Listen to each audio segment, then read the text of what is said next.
कभी सोचते हैं बेटी ऐसा ना करे? पहले क्या था, कुछ दिक्कतें ऐसी थी कि हम लोग अपनी बेटियों को चाहते हुए भी अच्छी शिक्षा नहीं दे पाए। हर माँ बाप चाहते हैं, हमारा कोई भेदभाव नहीं करता है, कुछ ऐसी चीजें हमारे आड़े आ जाती थी कि हम लोग अपनी बहन बेटियों को स्कूल तक नहीं भेज पाए। बहुत सारी दिक्कतें हमारे गांव में, जूनियर हाई स्कूल या प्राथमिक विद्यालय ही थे, बाहर जाने के लिए इतने अच्छे वाहन नहीं थे, वाहन भी थे तो हम लोग अपनी बेटियों को सुरक्षित महसूस नहीं करते थे। सोचते थे यार लड़की बाहर जाएगी तो पता नहीं कोई बात ना हो जाए, कोई बदतमीजी ना कर दे। और हम लोग सोचते ठीक है 8 तक पढ़ा के हमने उसकी शादी कर दी, ओवरऑल उसका जीवन वहीं से हमने उसका स्टॉप कर दिया, रोक देते थे। धीरे धीरे जागरूक हुए हम लोग, हमने बच्चियों के विकास पे ध्यान दिया, उनकी शिक्षा पे ध्यान दिया, तरह तरह की योजनाएं सरकारों द्वारा चलाई। और जो मेन बात सुरक्षा की बात आती थी, सबसे बड़ी एक बात होती है किसी भी बहन बेटी के लिए कि उसकी एक सम्मान की बात होती है, उसके सम्मान से खिलवाड़ ना हो, है ना बात। हम लोग अगर हमारी बहन बेटी का सम्मान चला गया तो सब कुछ खत्म हो गया। तो सम्मान वो सुरक्षा से भी हो सकता है और उसकी भी दिक्कतें हो सकती हैं। तो आज के टाइम में तो हमारे विद्यालय में फ्री शिक्षा दी जा रही है, फ्री ड्रेस दी जा रही है, और शिक्षा में भी विद्यालय में नए नए कोर्स, कंप्यूटर शिक्षा दी जा रही है। रही बात सुरक्षा की, जो दिक्कतें आती थी, जैसे हमारे यहाँ भाई बच्ची बस से जा रही है, टैक्सी से जा रही है, पोखरा पढ़ने जा रही है, पता चले जो 4 लफंगे लोग हैं जो पढ़े लिखे नहीं है, उन्होंने कमेंट्स करना शुरू कर दिया। कमेंट्स किया तो घर तक बात पहुंची, बात आ रही फला व्यक्ति ऐसे ऐसे लड़की पे कमेंट कस रहा था। तो हम लोग क्या सोचते हैं, अपनी इज्जत के मारे बच्ची को पढ़ाना बंद करा देते। करते ना करते ज्यादा तो यही करते, कौन लड़ाई करेगा, है ना बात, कौन इन लोगों से उलझेगा। लेकिन अब ऐसा नहीं है, बात में रहे आप, इनसे हम लोग दो दो हाथ निपट रहे हैं। सरकार द्वारा बहुत मजबूती से ऐसी योजनाएं चलाएंगी कि आप अपनी बात घर बैठे कह सकते हो। कितने भी टाइम आपको पुलिस की जरूरत हो, आप 112 लगा दीजिए, रात में पुलिस आपको मिलती है ना मिलती है। हमारे यहाँ साधन नहीं है, कोई बीमार हो जाए 102 एम्बुलेंस लगा दो, 108 एम्बुलेंस लगा दो। 12 बजे रात में, 2 बजे दिन में, एनी टाइम लगाइए, आपको एम्बुलेंस सहायता प्राप्त होती है। ऐसे ही इस समय जो कुछ बुराइयां समाज में आज भी व्याप्त हैं, है ना, थोड़ी सी कमियां हैं। अगर कमियां नहीं होती तो हमारी बेटियां जो सुसाइड कर ले रही है, नहीं होता, आत्महत्या कर ले रही, फांसी ला के, आग लगा के, ऐसी घटनाएं आ रही ना, किसी ना किसी रिश्तेदारी में या गांव में हुआ होगा। अभी देखो मूसा नगर में हुआ, होते रहते हैं। हम लोग तो पुलिस में तो जाना जानते हैं, लेकिन आप लोग भी निश्चित सुनते होंगे फलाने की बेटी खत्म हो गई। बताओ सुनते नहीं सुनते हैं? बेटी क्यों खत्म हो जाती? क्योंकि बेटी तो समाज में पर्याप्त बुराइयां उनसे वो लड़ नहीं पाती है। बात समझ रहे हैं आप? जब वो थक जाती है, बेटी सोचती है हमारे माँ बाप ने कैसे ही कर्ज करके हमारी शादी की और हमें घर से विदा कर दिया, हम माँ बाप पे बोझ नहीं बनेंगे। जब ससुराल से उसको सहारा नहीं मिलता है, कोई सहयोग नहीं मिलता है, तो फिर क्या होता है? रास्ता क्या है? जीवन लीला समाप्त करना है। लेकिन अब ऐसा नहीं है, हमारी बेटियों को जीवन लीला समाप्त नहीं करना है। हमारी बेटियां भी बेटों से कम नहीं है। अगर हमारी बेटियां अच्छी शिक्षा पाएंगी, उनको सरकारी नौकरियां मिलेंगी, प्राइवेट नौकरी करेंगी, तो क्यों ससुराल वालों पे डिपेंड रहेंगी? वो हटिए नहीं रख रहे, तुम अपना बिजनेस कर रहे हैं, बताइए बात। लेकिन इसके लिए क्या जरूरी है? शिक्षा।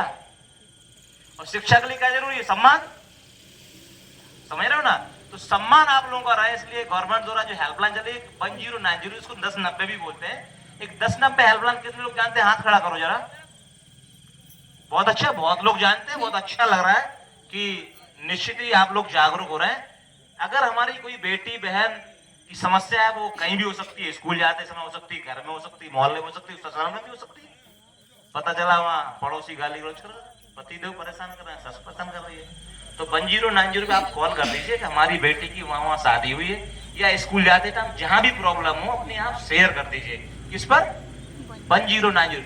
1090 सीधी आपकी शिकायत रिकॉर्ड होती है और आपकी पहचान नहीं बताई जाती, आपके पास पुलिस सहायता पहुंचेगी पीड़ित के पास, और उसका निस्तारण होगा। उस पर कई पैनल बने हुए, पहले थाना स्तर पर, फिर सीओ स्तर पर, एसपी स्तर पर, आईजी एडीजी, कई पैनल बने हुए हैं। आपकी समस्या हर संभव निदान होना ही होना है। समझ रहे हैं ना बात? तो हम नहीं समझते हैं आज के टाइम में अगर कहीं ऐसा माहौल होगा कि हमारी बेटियां असुरक्षित महसूस करें, बताइए आप, कोई ऐसा है जो सुरक्षा के डर से स्कूल नहीं जा पा रही किसी की लड़की? कोई है? या कोई महिला बता दे कि हम रात में नहीं निकल सकते हैं?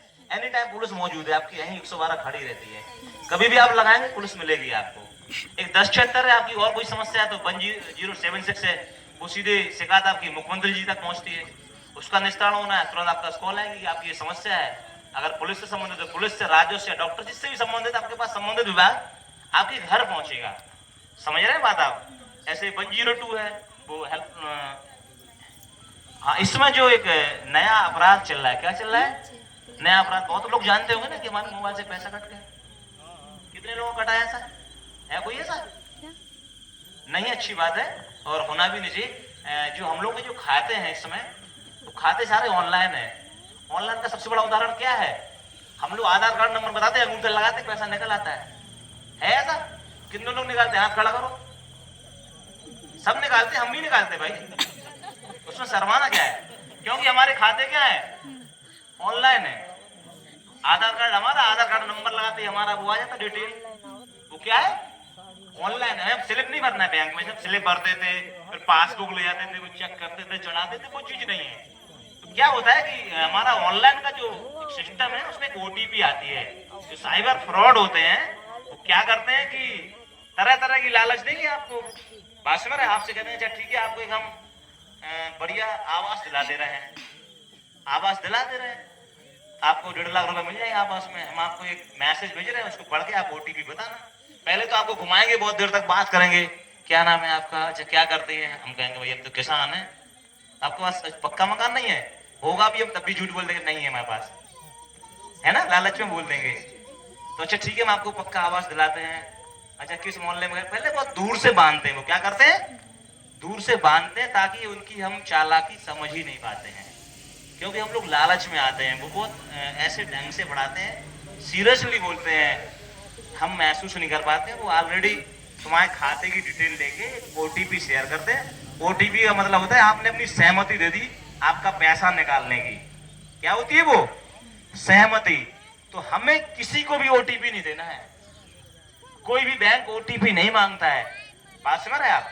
ओटीपी आपसे लोग चुरा भी सकते हैं, मान लो मांग रहे हैं, वो तो कॉल कर रहे हैं, हो सकता है हम आपके कोई साथी हो सकता, कोई नहीं, मेरे बहन जी थोड़ा फोन देना तुम्हारा, हमने ओटीपी दी, उसने ओटीपी निकाल ली, तो उसने आपका क्या करा, एक चाबी ले ली बैंक की, अकाउंट की क्या ले ली उसने, चाबी आपने दे दी। तो कभी भी अपने निजी जानकारी बैंक की और मोबाइल की किसी को शेयर नहीं करना है।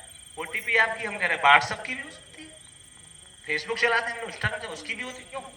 आपने दे दी तो आपकी पूरी सारी जानकारी वो हैक हो जाएगी। समझ रहे हो ना बात? तो आप लोगों को किसी को ओटीपी नहीं देना है। और लास्ट बात यह है कि जो हम कहना चाहते हैं, हम लोग नवदुर्गा या हमेशा ही करते हैं, कन्या पूजन करते हैं, है ना? हम लोग बेटियों को कितना पूजनीय मानते हैं, देवी भगवान है हमारे ये, समझ रहे बात? तो हमारे सब भाई लोग भी है, तो हम यही कहेंगे कि हम लोग अपनी बेटियों को बहुत सम्मान दें, उन्हें अच्छी शिक्षा दें, हम एक दूसरे की बहन बेटी का सम्मान करें। समझ रहे हो ना बात? ये हम सबको सोचना पड़ेगा, सबको तय करना पड़ेगा। अगर हम पड़ोसी की लड़की का इंसल्ट कर रहे हैं तो दूसरा हम ही करेगा, तो सबकी ऐसी वीडियो की होती रहेगी। हमें क्या करना है, उसमें दुर्गा का रूप है वो देखना है कि ये कन्या है, कन्या पूजन करते हैं, कन्या भोज कराते हैं, पैर छूते हैं, कुछ ना कुछ देते हैं, तो वही बेटी बड़ी हो जाती है। फिर हम लोग पर्सनल रंजिश में क्या करते हैं, उसको एक गलत तरीके से पेश करते हैं। तो हम लोग तय करें। आज के टाइम में तो बहुत सारी योजना चल रही है विकास के लिए, स्वयं सहायता समूह भी चल रहे हैं, सखी भी चल रही हैं, और निश्चित ही हमारी महिलाओं को बाहर निकलने का मौका मिल रहा है। हर समाज की, हर वर्ग की महिलाएं बाहर जा रही, बैंक में बैठ रही हैं, राशन के कोटे भी अब समूह को ही दिए जा रहे हैं, और निश्चित ही आप लोगों का विकास हो रहा है, हम लोग मजबूत हो रहे हैं, हमारी बहन बेटियां आगे बढ़ रही हैं। हर विभाग में हमारी बहनों की हिस्सेदारी 20% हो गई है। अभी पुलिस में ही वैकेंसी हुई थी, 20% महिलाएं हैं, और अन्य डिपार्ट्स भी हमने देखा, रेलवे में भी हर क्षेत्र में महिला जा रही हैं, सुरक्षा में, आर्मी में जा रही हैं, टीचर्स में जा रही हैं। तो अपनी बेटियों को अच्छा पढ़ाइए। अगर कहीं भी आपको कोई समस्या आती है तो आप जो नंबर बताएं तो कॉल करिए, नज़दीकी थाने पे संपर्क करिए, जैसे भी हो आप लोगों को उनका विकास नहीं रोकना है, ठीक है बात? धन्यवाद।